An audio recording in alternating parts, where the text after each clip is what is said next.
All right, so we're going to start getting into special relativity pretty soon here and talk about this guy, Albert Einstein, and how he contributed to modern physics, particularly with special relativity. Before we get there, I want to do a little bit of a recap, because this is a pretty short section. So, what did you know? Well, we were pretty sure that light's a wave. That light is a wave. It exhibited a lot of light wave properties.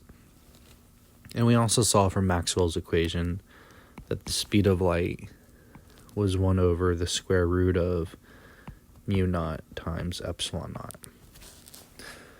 Well, this kind of begged the question, this is the speed of light relative to what? And at the time, we thought that all waves needed something to travel through, right? And that makes sense, something to travel through. That made sense because if you think of water waves, if you think of things like water waves, if you think of sound waves, they all require some sort of medium to go through. So it made sense that, why would light be the exception? But what medium is it traveling through exactly? Well, we came up with something called the ether. And the idea of the ether was it was this invisible, obviously no one's seen it for a very long time, ever. We've been looking for a while and no one's seen this ether. It's massless. And it fills all of space. So it's invisible. We haven't seen it. There's not been this observation of this medium. It's massless. It fills all of space.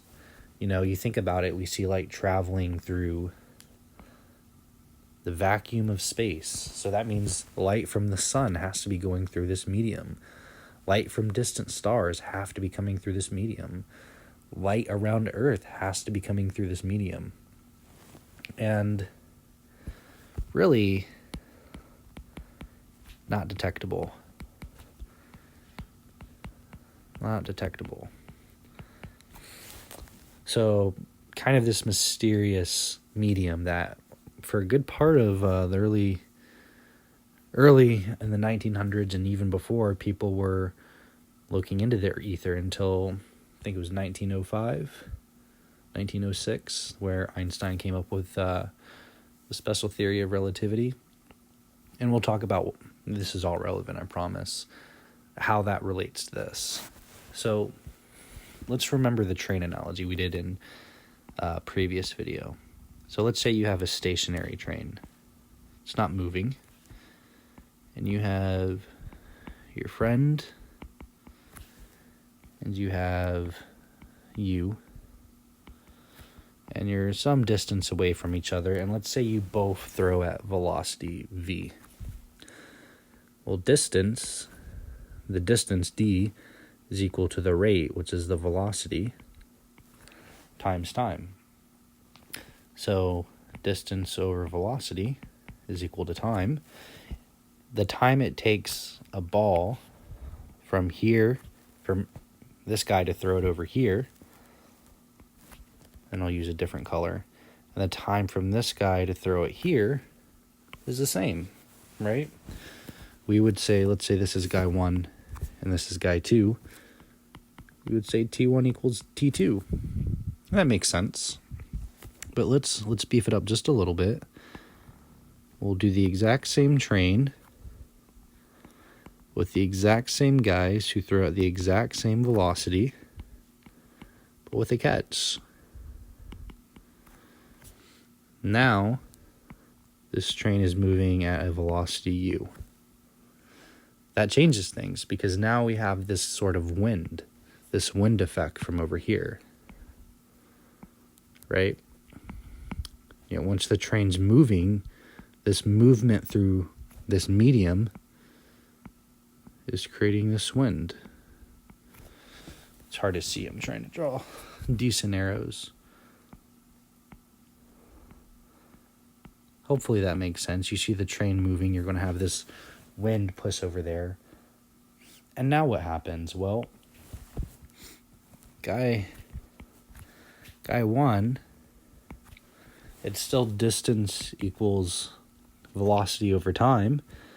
But now his velocity is v plus u times time. So distance over v plus u is equal to time 1. And for this guy, he takes the ball, he's throwing it against the wind. So what's that? That's going to be v minus u equals t2. So clearly we can see t1 has the bigger denominator than t2, right?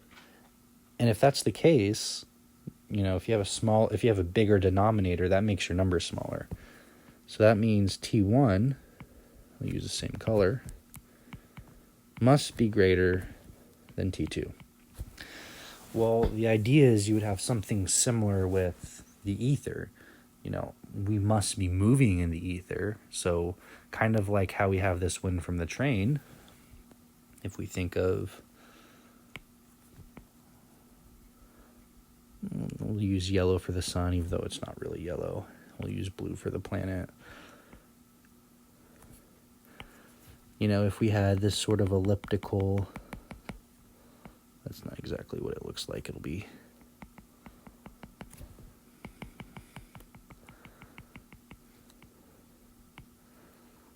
don't worry too much about the path. That's not really the point. It doesn't. It's more of a ellipse. But anyways, the point is you would have this ether wind. And, we're moving relative to it. So when we're here, the ether winds is going to be different than when we're here. And when we're here. And when we're here. So that should be something we can detect if we're really careful with our measurements. So kind of like how the train would create this ether wind, even though we don't call it the ether, Earth movement and the sun moving, because we're moving around the sun and the sun's moving and we have all this movement, it should also create this little wind. Now the next thing I want to talk about is I want us to review the swimmer problem. And I know it seems like this is just a random review, but I promise it's all connected. So we have this river, and there's a current U. And let's say you have swimmer 1, and he's going to swim a distance L, and then a distance back. And swimmer 2 is also going to swim a distance L and a distance back. And let's say they both swim. So they both, the velocity of the swimmer, or both swimmers, is c. And they both swim the same distance. Which one goes faster? Well, let's look at swimmer 1. To go straight there and back, to go right across, he's got to kind of go at an angle. And then this horizontal component will be u, right?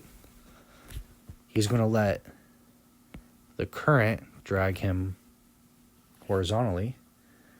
What we're interested in is this vertical component, which I'll just call v sub y.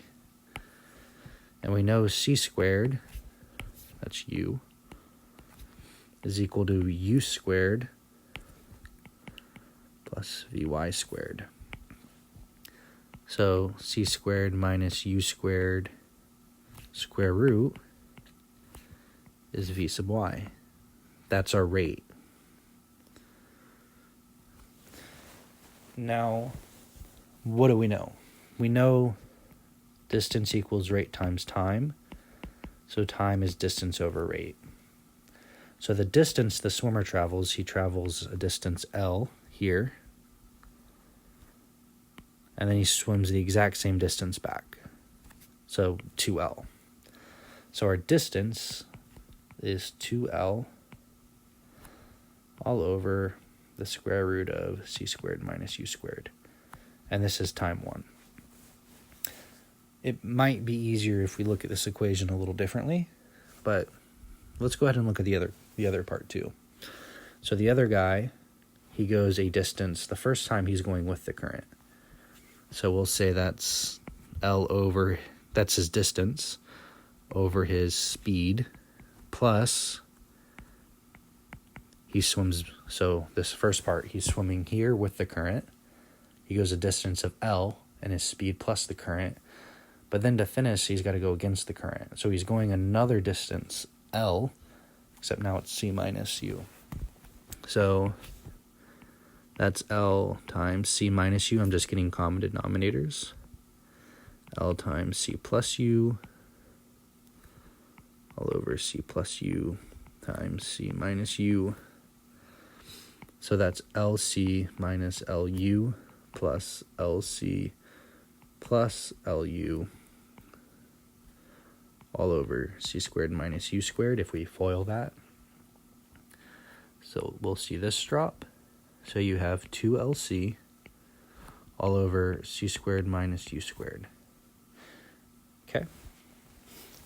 And if we want to try to make it look a little nicer, we could also think of this as being, if we try to divide this out, you'll get 2L over c. You'll get 2L over c from the top times 1 over 1 minus u squared over c squared. Okay, so we get that, and now what we want to do is, let's look at our other one. Where is it? Right here. So this is T2, and then let's keep in mind T1 is 2L over the square root of c squared minus u squared. Actually, what do we want to do? Okay, so for this one, the way that it makes it simple is let's factor out a c squared. So this is the square root of c squared times 1 minus u squared over c squared. And this turns into just 2L over c times 1 over 1 minus u squared over c squared square root. So this is T1. And then this is T2. So the 2L, so they both have a 2LC.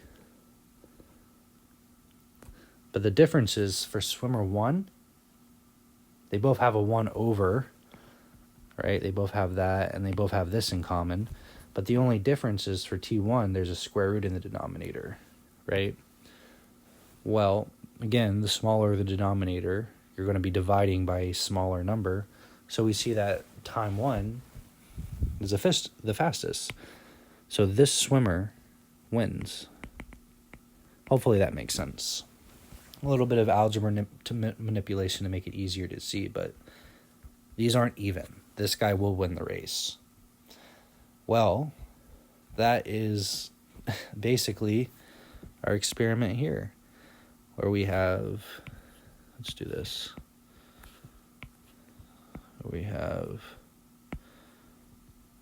I'm just using this as the color light, and it's traveling together, and then it hits this half silver mirror, and some of it will bounce up and hit this mirror, and then some of it will go right through and hit this mirror. I'll use a different color so we know that they're splitting. And then I'll use purple here, I guess. And then it'll hit this mirror and come back. And then they'll regroup here until they hit this lens device here. And here's the idea with waves, you know, anything that gives you something like this, you can get constructive interference. So what's happening is we have this light and it's in phase, right here, it's in phase. And then they split the light. One goes here, and then another part goes here. And keep in mind, we still think there's an ether, so we should have some sort of ether wind, which is like our current, or like the wind we see with the train. So that should impact it. For example, if these black lines represented where the ether is, I just drew them there, then this is just how we set up the swimmer problem, where this guy's got to go with the current and then against, and then this red part is just going right across. So if that's the case, this red, the red bit, should get here a little bit faster than the purple bit, which means they'll be out of phase. So let's talk about that really quick. If you're in phase, then that means your peaks and valleys match up. And then things get amplified and you get a bright spot. And this is called constructive. Constructive interference. There's also destructive interference, so draw it a little nicer. That's the complete opposite, where you're, you know, this peak matches with this valley, and this valley matches with this peak. And this gets you dark spots, and this is destructive.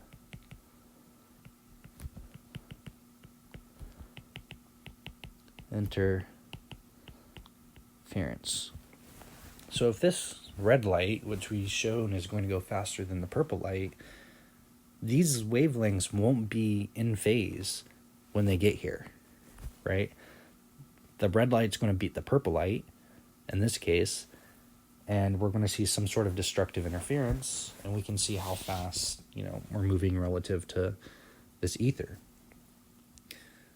So that was kind of the idea, but what did we get? We got no interference patterns. So that tells us that they split, and then when they came back, they stayed in phase. So when they met up again right here, they were in sync. And they tried spinning in and doing it at different times of the year. Never changed anything. So what does that tell us? Well, that tells us that either there were two options. One, the Earth isn't moving. Right? If we're not moving, we're not going to have this ether wind. But obviously we know the Earth is moving and we know the sun is moving. Or two, no ether. There must not be an ether. And they tried finding other ways of producing this ether, and it hasn't really worked. Okay. So now we're all caught up. Now we can talk about special relativity. And we'll start with this. Oops. The special theory of relativity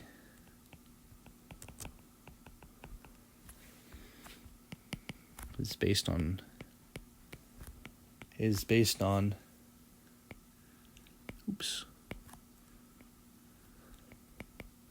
two postulates. Okay. The first one, that's called, is referred to as the principle of relativity. And what this says is the laws of physics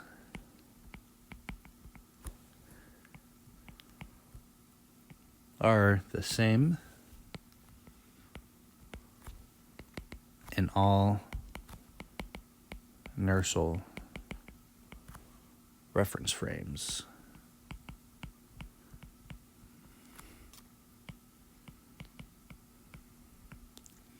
So what do we mean by that? Well, let's look at this. Inertial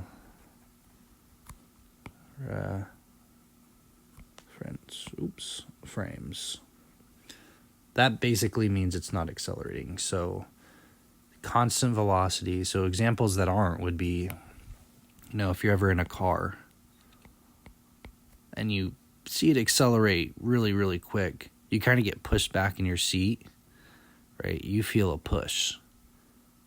Or if you've ever been on a plane, right as it's taking off and it starts speeding up down the runway, you feel it. I'll just draw it again so we see. This, you feel it. A plane, you feel it.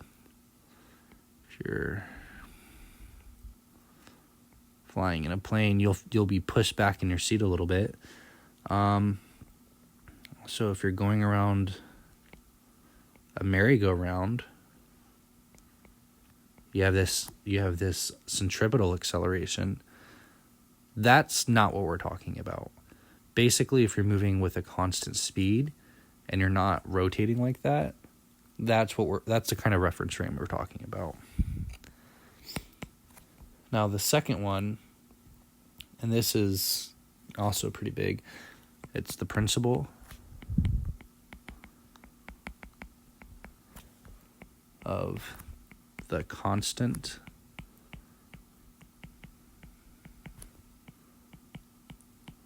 speed of light.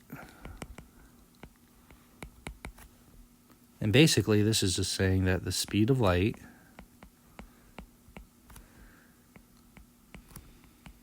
in free space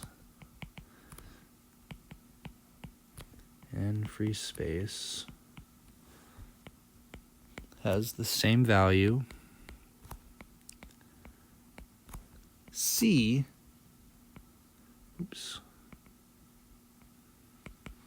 for all inertial reference frames. Now this one kind of goes against what we would think. Let's say, for example, I don't know if I can really draw a truck. This might be embarrassing, but just go with it. So this is a tailgate, and maybe you have somebody standing up here. And let's say this car is going 10 meters per second relative to this observer. And let's say a ball is thrown here at a speed 10 meters per second relative to the truck. Well, from the person's perspective over here, it looks like the ball's going 20 meters per second, right? We're just adding our velocity vectors because it's already going 10 meters per second with the car, and from the car's point of view, it's going 10 meters per second faster. Now, if you were throwing this photon of light, you would think it would go c. Well, let me give you a better example for light. Let's say we have point, I don't know, A, point B, point C. And let's say B turns on a light. And let's say A, we'll use a different color. We'll say A is moving away from B at a rate of c over 4, and C is moving in the opposite direction away from B at a speed c over 4. So light's going to be traveling this way at a speed c, and this way at a speed c. Let's consider point A's point of perspective. It's moving a distance c over 4 away from C.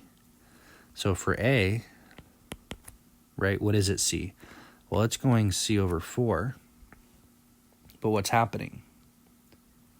Well, c's coming after it. You have this piece of light coming at it. So really, I should write this first, c over 4. And that makes sense, I think. You're going a distance or a speed c over 4 away. It's going to look like it's, even though c is going to be moving faster and it looks like it's going to be catching up to you, right? It looks like it would be only going, what? That's 3/4 c. That's what you would think it would look like, right? And let's say we're looking at c's perspective. Well, c is moving a distance c away from it, plus the speed he's moving away from it, c over 4, right? If he's looking at this same bit of light, it's going distance c away plus the c over 4. He would think, we're looking at the magnitude, that's why we're concerned about that, it would look like it's going, what is that, 5/4 c?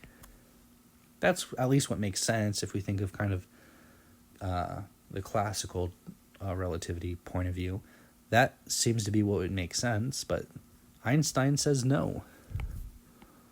It's not true. And in fact, A and C would both measure C, which is kind of weird. But that's what Einstein said, and it's something that's been tested pretty heavily. So this explains why there's no phase difference that we saw when we did the experiment. Now, this does two things. So the first part,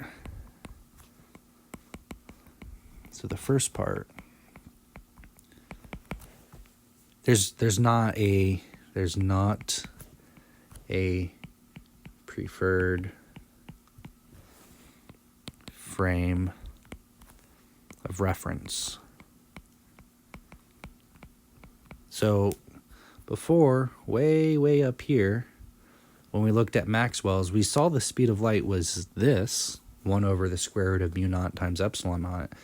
But that's the speed of light relative to what? And we thought it was relative to an ether. That was the reference frame we were considering. But as it turns out, it doesn't matter. They're all equal, right? It doesn't matter as long the laws of physics will still apply. So the second part,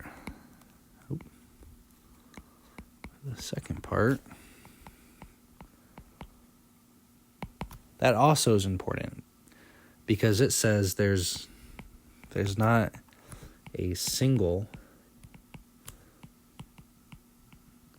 frame of reference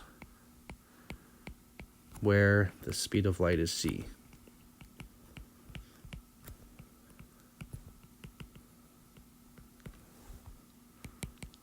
It's always the speed c. So again, when we look at Maxwell's equations, or not Maxwell's equation, this is from Maxwell's equations, but when we see from what Maxwell saw, c is the square root, or 1 over the square root of mu naught times epsilon naught, square root of that. We didn't know what that was relative to. We thought it was relative to the ether. It doesn't matter because c is always the speed of light, no matter which way you're looking at it. So these two ideas kind of got rid of the need for an ether. It replaced it. There's no need for it. So that's kind of the big part. I wanted to recap where we're at. I wanted to talk about those two ideas and why they're important. And there's some major consequences to this. If we think of this example here with the light, that leads to some pretty weird stuff happening with length and velocity and mass and time that we'll get into soon. But hopefully that kind of gets us ready.